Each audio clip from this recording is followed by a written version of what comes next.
Last video பார்த்துட்டு எல்லாரும் கேட்டிருந்தீங்க.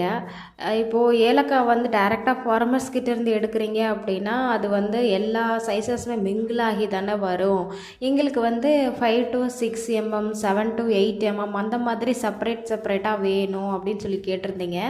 ஸோ அதுக்காக தான் இந்த வீடியோ.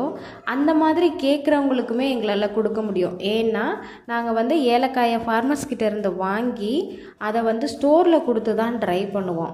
ஸோ அந்த மாதிரி ஸ்டோரில் கொடுக்கும்போதே உங்களுக்கு என்ன சைஸ் வேணுமோ அதுக்கேற்ற மாதிரி நாங்கள் செப்பரேட்டாக பிரித்து வாங்கி உங்களுக்கு சென்ட் பண்ண முடியும். ஸோ இது மொத்தமாக மிங்கிளாகி கொடுக்கறதுக்கு காரணம் என்ன அப்படின்னா எல்லாருக்குமே எல்லா சைஸஸுமே இப்போ நார்மலாக எல்லாருமே அதை சைஸஸ் பிரித்து வாங்குகிறோம் அப்படின்னா ப்ரைஸ் வேரி ஆகும்.